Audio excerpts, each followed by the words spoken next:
Hello everyone, thank you for reaching back out to my channel. My name is Jonathan Bellasordi.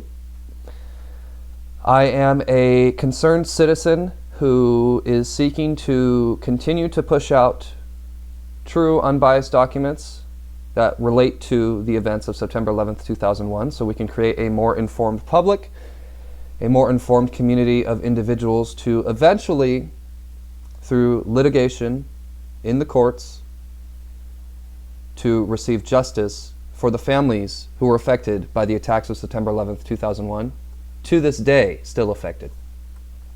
Specifically, the series that I have been going on for about the past 3 videos on now have been about documents released by the FBI, recent documents released by the FBI pursuant to Executive Order 14040, which was signed by, or which was given or signed by our current president, Joseph Biden.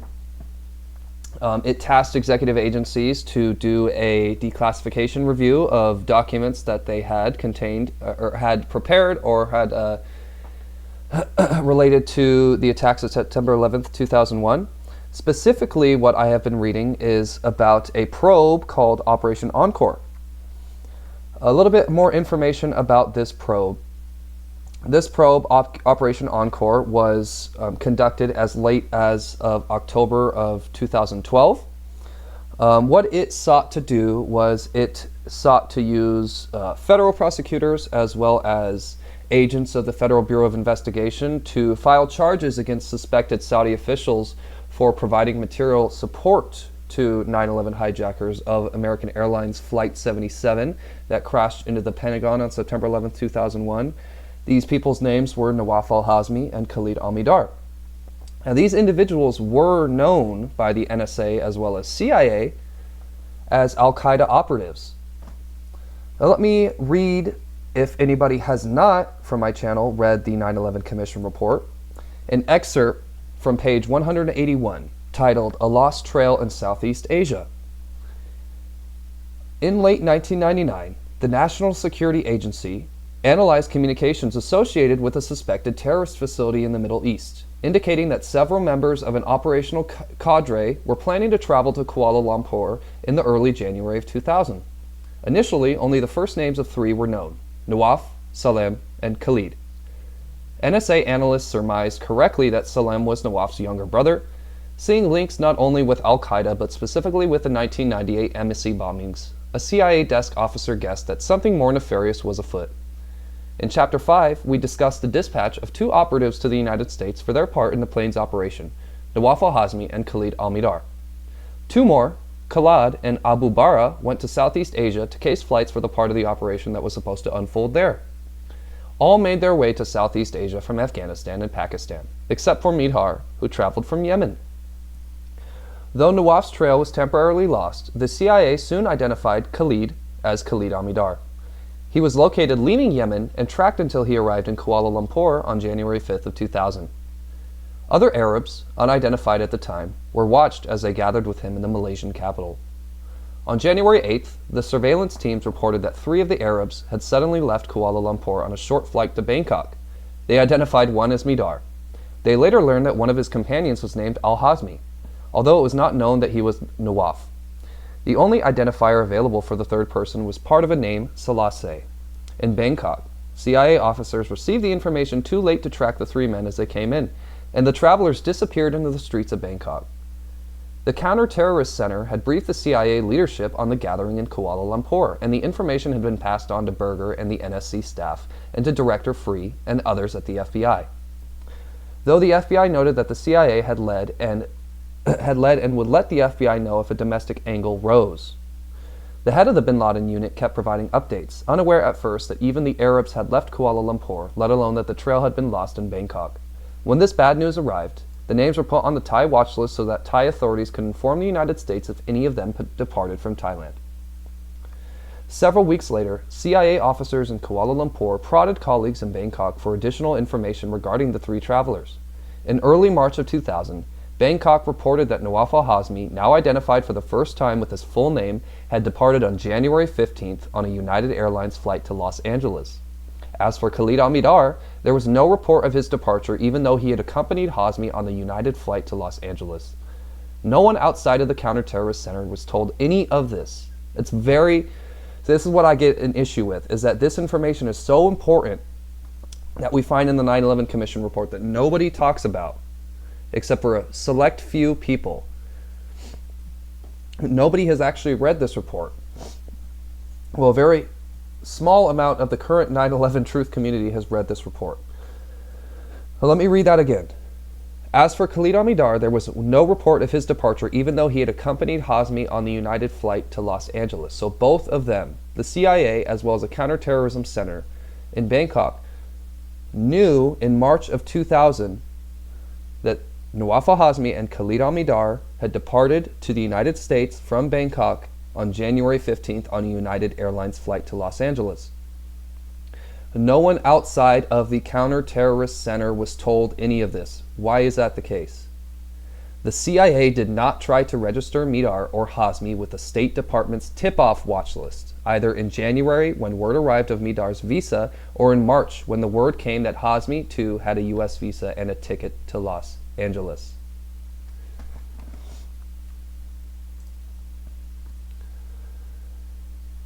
This is very important information, and this is why we need a further continued investigation of 9/11 and the events. But let's continue with this reading. I'm on page 103 of Documents Responsive to Executive Order 14040, Part 1 of 2. This is an interview with an individual who had met and been friendly with Nawaf al-Hazmi and Khalid al-Midhar, and basically the FBI is interviewing this individual with his attorney present. A lot of it is redacted. We don't know this individual's name, but we do get a few details from the investigation's header that we can see. This is for Operation Encore. It relates as well to Fahad al-Tumeri, which was the imam of the King Fahd Mosque, who actually is spoken of in this interview. And then we also know of suspected Saudi agent Omar al-Bayoumi, who was the individual who actually met with Nawaf al-Hazmi and Khalid al-Midhar in the Mediterranean restaurant. Omar al-Bayoumi was with Mokhtar Abdullah when he met these individuals, but I do not believe that Mokhtar Abdullah is the one who is being interviewed here. It is another individual. So let's get to the details. On May 13th of 2010, individuals of the New York office, as well as other intelligence agencies or intelligence agency departments or areas, I don't know, AUSA, what that is, of the Southern District of New York, met with and interviewed this individual right here, who is redacted, in the presence of his attorney. Investigators began the interview thanking this person for agreeing to participate and letting them know that while the primary purpose of the interview was for information and the investigators could not make any guarantee that information garnered would not be used for future prosecution or investigation of this person. Now, this is where he or she recalls meeting Al-Hazmi and Al-Midhar. Oh, it's a he, sorry. He met them at the King Fahd Mosque after prayers, along with around 15 or 20 other individuals. Were talking about when Al-Hazmi and Al-Midhar came up to him. He introduced themselves and asked if the prayer was over. This person replied that it was, but he would show Al-Hazmi and Al-Midhar inside the King Fahd Mosque. Note, there is some contradiction in this person's recollection of the first meeting, because in the first interview by the FBI, this person states that he meets Al-Hazmi and Al-Midhar at the King Fahd Mosque while entering to pray. In the next two interviews, this person states that he meets Al-Hazmi and Al-Midhar as he is exiting the King Fahd Mosque. This person is advised that Al-Hazmi and Al-Midhar stated that they were from Saudi Arabia. So they decided to introduce them to Fahad al-Tumeri, the imam of the King Fahd Mosque, as he was also Saudi. He stated that when he told Al-Hazmi and Al-Midhar that he would introduce them to Sheikh Fahad, that the two men were very hesitant to meet al-Tumeri. This caught this person by surprise because he thought that the two men would welcome meeting another Saudi, particularly the imam of the mosque. This person agreed that Al-Tumeri was not a really friendly person, adding that he seemed arrogant. This person was asked why he would introduce Al-Hazmi and Al-Midhar to Al-Tumeri, considering he knew other Saudis at the King Fahd Mosque, and Al-Tumeri did not seem like the friendliest imam, to which this person was not able to provide any explanation.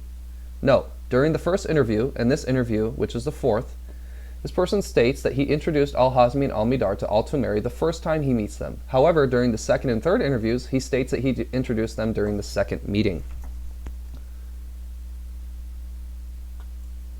This person, after introducing Al-Hazmi and Al-Midhar to Al-Tumeri, walked a short distance away and began his personal prayers. While this person was praying, Al-Hazmi and Al-Midhar spoke with Al-Tumeri. He estimated that they talked for about 10 minutes. After finishing his prayers, he walked over to where Al-Hazmi and Al-Midhar were talking with Al-Tumeri. Then he walked out of the King Fahd Mosque with Al-Hazmi and Al-Midhar. He empathetically stated that he did not hear any of the conversation, and at no time did he exchange any words with Al-Tumeri other than to introduce Al-Hazmi and Al-Midhar. As the three left the King Fahd Mosque together, Al-Hazmi and Al-Midhar told him that they were staying at a hotel downtown, but would like to move closer to the community. Al-Hazmi and Al-Midhar stated that they planned on studying English in the U.S. and wanted to live close to the local Muslim community. He stated that he offered to show Al-Hazmi and Al-Midhar a few motels located on Sepulveda Boulevard, which were close to the King Fahd Mosque. He was asked why he would show them motels rather than apartments near the King Fahd Mosque, and he stated that they wanted to stay in a motel. He was then asked why Al-Hazmi and Al-Midhar would choose to live in a motel and not an apartment, if their plan was to study English and to integrate into the community was more long-term. He again could not offer an explanation as to their behavior, adding that he did not question their actions. He was asked if the two men, Al-Hazmi and Al-Midhar, ever stayed at the apartment behind his house that his sister lived in. A lot of this information is redacted here. That's okay. He was told that the investigators received information that he asked his sisters to move in with another family member in order to have an apartment available for Al-Hazmi and Al-Midhar. He stated he couldn't remember that, but he couldn't see himself asking his sister to move out to someone else so someone else could move in. He did state that on one occasion, Al-Hazmi did stay there overnight while he was in Los Angeles. After pointing out a few of the motels, Al-Hazmi and Al-Midhar walked north on Sepulveda Boulevard and then headed east on Venice Boulevard toward Midvale Avenue. This person showed Al-Hazmi and Al-Midhar a few local Mediterranean restaurants and grocery stores. He stated that the Mediterranean restaurants he showed Al-Hazmi and Al-Midhar were immediately east of Midvale Avenue on Venice Boulevard. Note, this location is the exact place where both the Mediterranean Deli and Mediterranean Restaurant were located. According to Kaysan bin Don, when he, bin Don, and Omar al-Bayoumi first met Al-Hazmi and Al-Midhar, it was in the Mediterranean Restaurant, after first quickly stopping in the Mediterranean Deli. My apologies, I said Mokhtar Abdullah was the person who was with Omar al-Bayoumi. It was Kaysan bin Don. My apologies, I said that earlier in the video. As asked why he was showing Al-Hazmi and Al-Midhar the Mediterranean restaurants, the writer followed up by asking this person if he was familiar with and used the term Arabic or Middle Eastern. He replied that he was familiar, to which writer then asked why this person had used the word Mediterranean to describe the restaurants he showed Al-Hazmi and Al-Midhar instead of Arabic or Middle Eastern.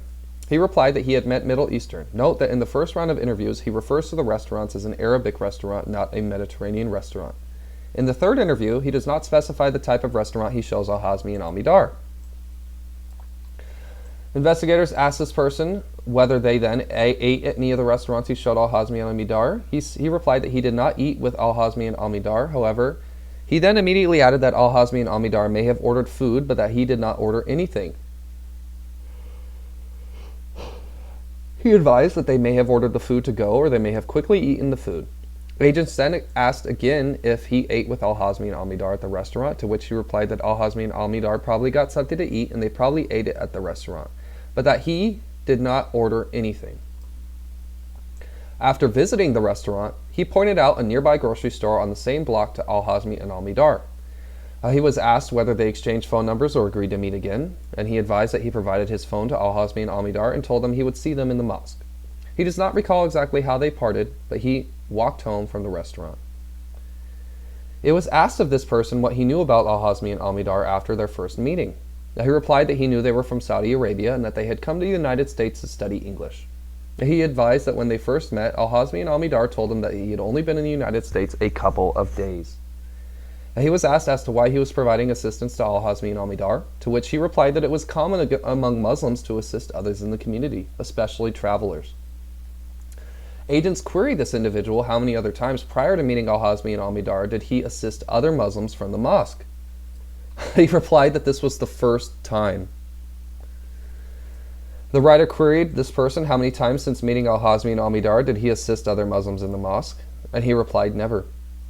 He stated that the next time he saw Al-Hazmi and Al-Midhar was a couple of days later at the mosque. He was walking into the King Fahd Mosque when he ran into Al-Hazmi and Al-Midhar, who were also coming in to pray. After praying, the three exited the King Fahd Mosque together. He then accompanied Al-Hazmi and Al-Midhar to their motel located on Sepulveda Boulevard, between Washington Boulevard and Venice Boulevard. In Culver City, it's estimated that it was 5 to 10 minute walk from the King Fahd Mosque. This person went into their room. Oops. Give me 1 second. This person went into their room for a short while and then returned home. He does not remember what hotel it was. After another couple of days, this person met with Al-Hazmi and Al-Midhar again. He cannot recall if Al-Hazmi and Al-Midhar had called him at home or if they had all met at the mosque again. In either case, he drove Al-Hazmi and Al-Midhar to a local grocery store, probably only a couple of blocks from the mosque, in his car. He advised that Al-Hazmi and Al-Midhar brought some groceries, and when they all returned to their motel room, the writer queried this person why he would drive them to a grocery store that seemed to be within walking distance of Al-Hazmi and Al-Midhar's motel room. He replied that he had his car with him at the King Fahd Mosque, so he just decided to drive them.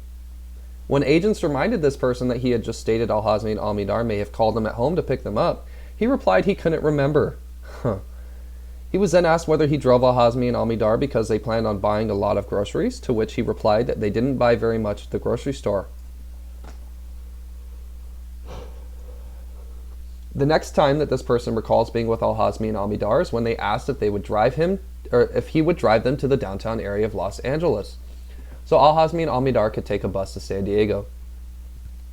Al-Hazmi and Al-Midhar told this person that they wanted to visit San Diego to see if they would prefer to live there. This person advised Al-Hazmi and Al-Midhar that he would not be able to take them all the way downtown because of his work. He offered to instead call and find out if there was a bus terminal closer to Culver City. He placed a call from a payphone in front of Al-Hazmi and Al-Midhar's motel to the bus company. He stated that it was Greyhound Bus Company. According to him, the bus company told him there was another terminal in Santa Monica that would have buses going to San Diego. He asked about the schedule for the following day and provided the information to Al-Hazmi and Al-Midhar. Writers queried this person as to why he would use a payphone and not his own phone or Al-Hazmi and Al-Midhar's motel phone. He could provide no explanation except to say that they must have needed to use a phone book. He was asked if he had a phone book at home or if there was a phone book in Al-Hazmi and Al-Midhar's motel room, to which he replied yes to both. Investigators then asked if he had ever called flight schools for Al-Hazmi and Al-Midhar from that payphone, to which he replied that he had not. The next day, he picked Al-Hazmi and Al-Midhar up at their motel and dropped them off at the bus terminal in Santa Monica. He could not recall how they checked out of the motel, and he stated that Al-Hazmi and Al-Midhar left a suitcase with him, stating that they would pick it up at a later date. After dropping Al-Hazmi and Al-Midhar at the bus terminal, he did not hear anything from them for a week or so, and then received a call from Al-Hazmi. Al-Hazmi told him that they had decided to stay in San Diego and would come get their bag at a later date. At this time, in early 2000, he advised that he didn't know anyone in San Diego. During this interview, he was able to recall at least 5 specific occasions when he was with Al-Hazmi and Al-Midhar. Yet, as he himself admits, although he cannot recall exactly, he likely saw them a couple of additional times at the King Fahd Mosque. This would mean that he saw them almost every other day during their time in Los Angeles. His contact with Al-Hazmi and Al-Midhar at this level of frequency appears to contradict his characterization of their interaction. He was asked how he felt when Al-Hazmi and Al-Midhar left Los Angeles. He appeared befuddled by this type of question, as he began to stammer and look repeatedly to his attorney for guidance. When writers asked him if he was happy or relieved, he immediately stated that he was relieved. He appeared to relax considerably at that moment, slouching more into his chair and leaning back from the table. During much of the earlier questioning, his lower jaw quivered, his hands shook, and he played with a water bottle. He does not recall hearing anything from Al-Hazmi or Al-Midhar for a couple of months or so, and then received a call from Al-Hazmi stating that both he and Al-Midhar were coming to Los Angeles. He believed that this was probably around the summer of 2000. He advised that he and another individual met Al-Hazmi and Al-Midhar and Mokhtar Abdullah at someone's home in Midvale Avenue. Writers queried this person how Al-Hazmi and Al-Midhar knew where this person lived, to which he replied that he had shown them before. He was then asked when he had shown them, as he had earlier stated that he merely pointed in the direction of his home, up Midvale Avenue, and he had no answer. He could not recall what kind of car the three had driven from San Diego, but stated that he believed Mokhtar was driving because he always drove. That night, Mokhtar, Al-Hazmi, and Al-Midhar stayed at the home of this person's sister, which was located in the same apartment complex. He could not recall the subject of conversation that night except to state that Al-Hazmi and Al-Midhar had asked the person about going to school and getting married in the U.S. He does not recall interacting with Mokhtar, Al-Hazmi, or Al-Midhar the next morning. He advised that at some point during their stay, Al-Hazmi and Al-Midhar picked up the bag they had left and took it with them. No, this person's recollection of how he met Al-Hazmi and Al-Midhar again in Los Angeles after they moved to San Diego is noteworthy. In this person's first interview, he states that they simply all met at the King Fahd Mosque. In the second interview, he adds a phone call from Al-Hazmi prior to meeting at the KFM. By the third interview, he has dropped the meeting at the King Fahd Mosque and states that they merely called him and then met at the person's apartment. A couple of months after this meeting, he recalled receiving a phone call from Al-Hazmi stating that he was coming up to Los Angeles to look into going to school there. He stated that Al-Hazmi met this person at his home and stayed there that night. Also stated that he recalls that Al-Hazmi made a call on his sister's phone that night using a calling card. He did not know who or where Al-Hazmi called. He stated that next time that he saw Al-Hazmi or Al-Midhar was when their picture appeared on television after 9/11. This person and his attorney will make themselves available for any recontact needed to further this investigation.